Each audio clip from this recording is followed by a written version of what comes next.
Good morning. Yins and y'alls. It's another morning here. I'm at the end of town. How are you this morning? I've been, what is this? It's 4:20 right now. I've been up for over an hour. It's funny because these YouTube videos are a good judgment of time for me.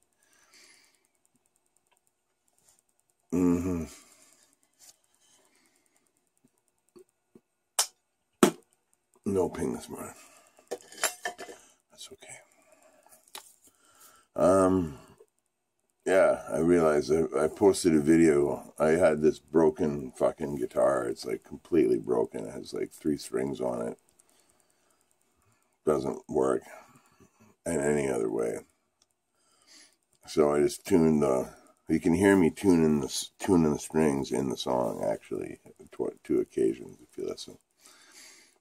But just playing a fucking 3-string Hell Country style song. Made up. Whatever.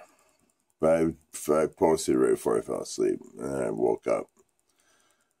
And it's not surprising I'm up early today, because it's the 2-week, my annual 2-week, not annual, my fucking bi-weekly fucking early morning wake up, because I need my medication, and I don't have it, because it's the day I pick it up. So it's hard to get back to sleep sometimes, because things are awry in my body.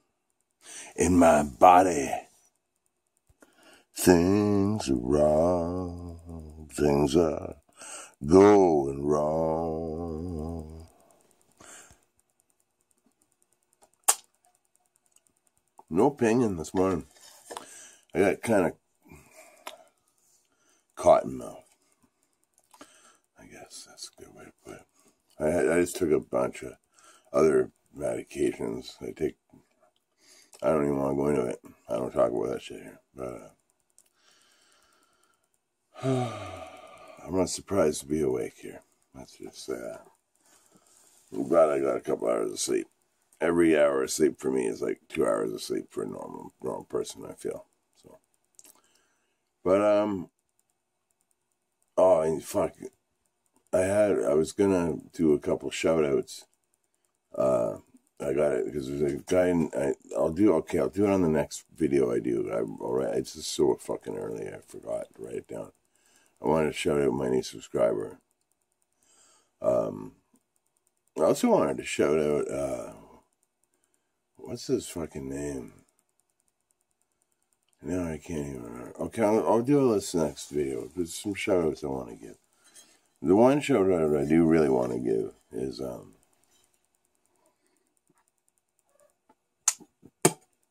someone I believe subscribes to the channel. I'm not really sure though. Maybe leave it in the comments. It says, it's funny, if I say leave it in the comments, I get a dislike on the fucking video. But we'll see about that. Doesn't matter. Dislike it if you want.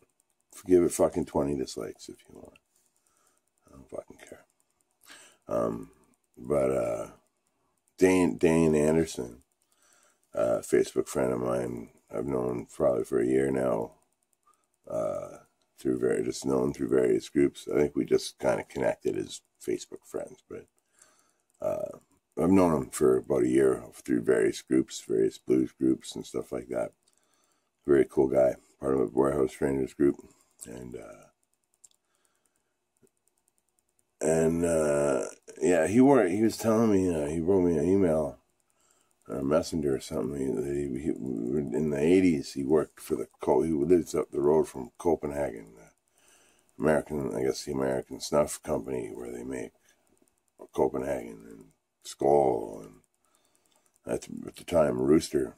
And he mentioned to me, if I had a dip of anything Copenhagen in the 80s or early 90s, he was probably picked by him. So here's to you, Dane, because you're probably right. I definitely had a dip during that time, and I definitely had a dip of Copenhagen during that time. That was when I would have been into the Copenhagen snuff at the time, the fine cut, that fucking super fine. I've given an instructional video how to dip fine cut. It's not my favorite dip. It's one of my all-time favorite dips for sure.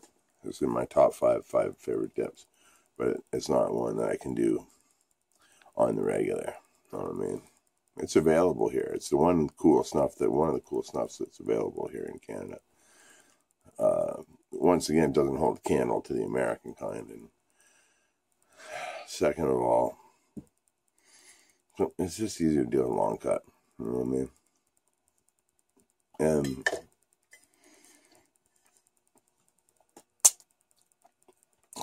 no fucking pings, man.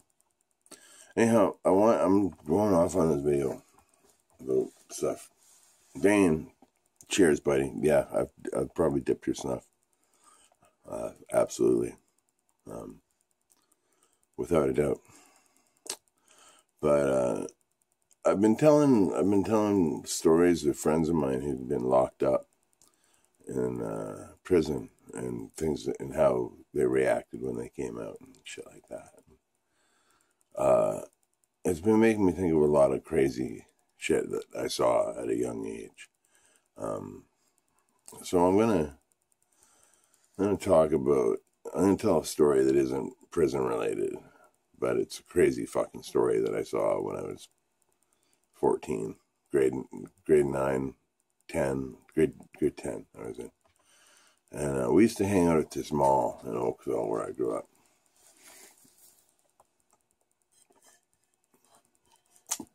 It was kind of in the poor part of town. We'd go to the arcade and buy dope there, buy hash there and stuff. And there was a real eclectic crowd we hung with. There was like a bunch of young punkers like me, like 13, 14 years old, a bunch of little skinheads and stuff. And then there was like a bunch of 20-something hippies who we bought the dope off of. We didn't really like hippies, but we liked these guys and they liked us. One of them was a very influential person in my life, a fellow Robert J. Nesbitt, who was a poet. And when I read his poetry now, he was a pretty crappy poet. But he was a poet nonetheless, who very much influenced me in my life, in my direction in life. Taught me a lot about writing, because I wanted to be a writer at that age. And he encouraged me greatly. And I probably wouldn't have done a lot of things I'd done if it wasn't for Robert, who he's one of the many people on my list of dead drug overdose friends. But here's to you, Rob. You fucking rule. He called me the day before I moved to Peterborough to make sure I was writing hard. So I respect that, man. All my days. I think that's close we're gonna get. But we used to hang, me, Rob, Wayne, Bobby, bunch of fucking Colleen, bunch of people. None of these people mean anything to you. We all used to hang out at the mall when we were like 13, 14. Eat wontons at the fucking Chinese Walk and play video games and smoke dope. And we hung out with this guy named Pablo, he was mentally handicapped, or however, I don't know what the term is. He was not right in the head. He would sit and stare at the story was he took too much acid in the 70s or something like that. But yeah, he probably had some disorder. And he'd sit and laugh. He'd just sit and laugh at the fucking floor for hours. And he was fun to hang out with because he's a nice guy, a real sweet guy, you know. And one time, all the hippies were fucking dick to him, and they hit his bike. He biked everywhere. They hit his bike on him a mile away from where he left it. He was just sitting in the mall laughing at the floor. When he left, he walked right to the bike. It was like they didn't even steal it. He just walked right to it. It was fucking crazy. Craziest fucking shit. You know? Anyhow, I have a friend named Sean Collins, and which their name doesn't mean anything. He's a punk rock friend of mine. And he was a fella we used to deal with for other things. And used to get codeine pills off of Shawnee. And Shawnee used to work in the gas station at the mall where we all bought all these fucking drugs at and shit like that. And one day Pablo comes walking up to the mall, the mall gas station with a jerry can, and fills the jerry can with the gas. And Sean was working the gas, and he sold Pablo the gas and whatever. And then he fucking realized, I just sold Pablo a jerry can full of gas. What the fuck? This Pablo needed a jerry can full of gas, and he was a little stunned by this, and he took a smoke break, and we were all around. We were all having a smoke break. And he's like, we're standing by the outside doors by the gas station at the mall, and you can see across the road there's a church, okay? And he just sold a jerry can of gas. He's like, I just sold Pablo a jerry can of gas. What the fuck is he going to do with a jerry? And he's like, we're pondering this. What the fuck is Pablo going to do with a jerry can of gas? And we look over to the gas station, and sure enough, there's a flaming man in the parking lot yelling, "Save me, Jesus! Save me, Jesus!" And it was Pablo he poured the fucking gas over himself, fucking Buddhist monk style, and fucking blazed himself. And so we watched him fucking screaming, running around the parking lot of his church for enough to fucking scar my memory forever.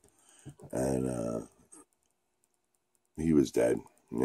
He died. So write him down on the list too. No drug overdose, but gruesome fucking death. And yeah. So yeah, we watched Pablo fucking burn in the parking lot. And, not like we stood there, like the ambulance was called, everything was fucking done, but it was something, let me tell you. I'll never forget seeing a man on fire, completely engulfed in flames. He's screaming like a fucking banshee. I can't believe how much that hurt,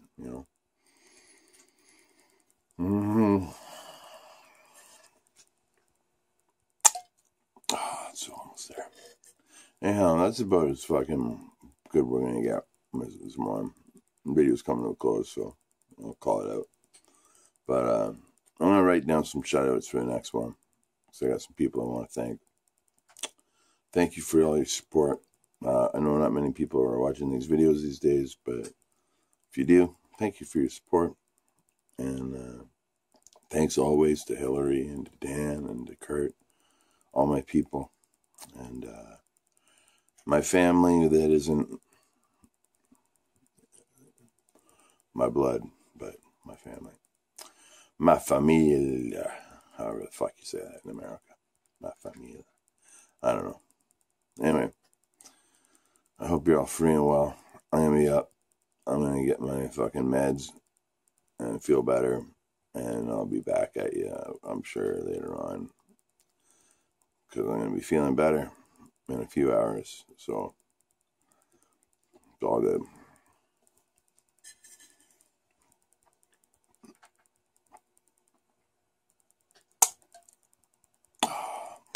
Hoping to close it off with that. All right, be well, stay free. I'll talk to you later in the meth end of town.